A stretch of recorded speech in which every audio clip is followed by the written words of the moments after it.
당원이 주인되는 대중정당이 되면 고질적인 계파가 해체됩니다.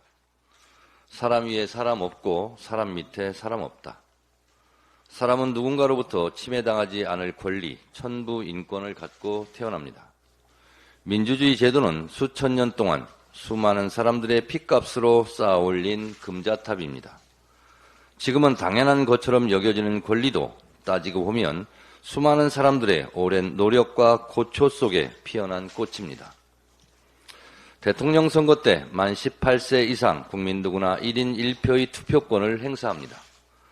그러나 37년 전에는 국민들에게 대통령을 직접 뽑을 권리가 없었습니다. 10,000명만 체육관에 모아놓고 대통령을 뽑았습니다. 국민 누구나 1인 1표 대통령 직접 투표권을 갖기 위해 박종철 열사, 이한열 열사 등 수많은 사람들이 죽고 다치고 감옥에 갔습니다.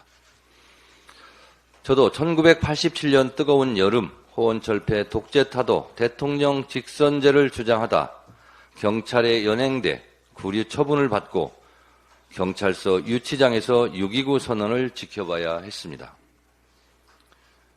100년 전에 여자에게 투표권을 달라고 하면 감옥에 집어넣었습니다. 란 유명한 장하준 메모도 있습니다.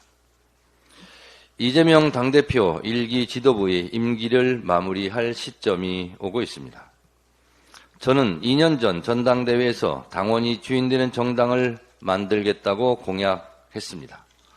그 약속을 지키고자 부단한 노력을 했습니다. 야당 탄압 정적 제거, 이재명 죽이기의 윤석열 정권의 탄압을 견뎌내며 이룬 총선 승리는 참으로 값진 국민 승리, 역사적 승리였습니다.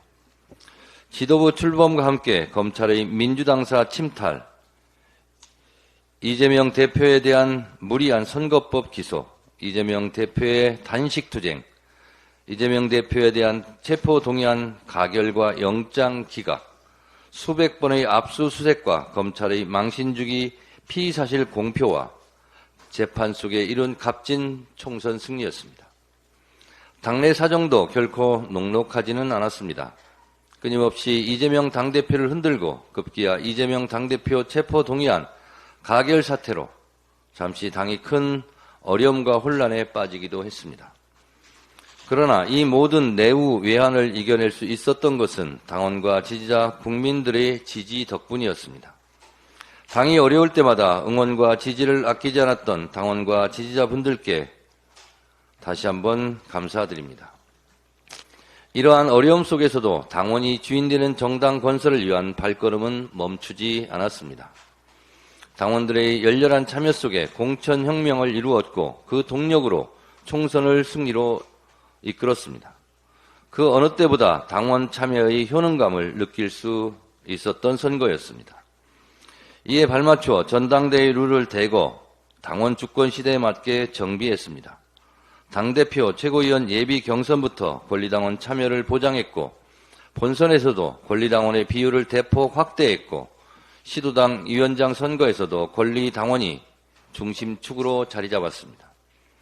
이제 전당원 1인 1표의 비율로 더욱 당원의 권리를 확장하는 일만 남았습니다. 다음 지도부의 숙제로 넘기겠습니다. 이처럼 당원이 주인되는 정당이 되면 당장 계파 해체의 효과가 나타날 것입니다. 계파 보스가 없어지고 계파 보스에 줄을 서서 공천권을 따보려는 시도를 할 의미가 없어집니다. 이제 당원 중심적 사고를 해야 하고 당원들에게 평가를 받아야 합니다. 당원과의 만남, 당원과의 소통을 더 늘려나가야 할 것입니다. 계파가 없어지고 정책과 노선에 따라 정파 활동이 활발해질 것입니다. 정책 공부 모임 중심으로 건전한 토론 문화가 정착될 것입니다. 당이 건강해지고 유능하고 강한 정당이 될 것입니다. 강하고 유능한 정당, 당원이 주인되는 정당으로 정권 탈환의 길을 넓혀 나가야 합니다. 180석이나 졌는데 뭐 했느냐? 지난 21대 국회 민주당에 대한 당원과 지지자들의 원망이었습니다. 22대 국회는 이런 원망 대신 뽑아줬더니 밥값한다는 효능감을 보여드려야 합니다. 여의도에서, 광장에서 출탁 동시의 협력을 통해 이 무도한 윤석열 정권을 조기 마감시켜야 합니다.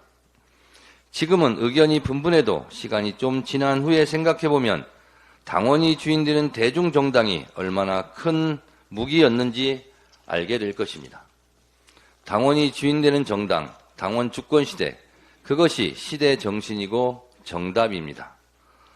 당원 주권시대 편말 들고 우리 한번 가봅시다.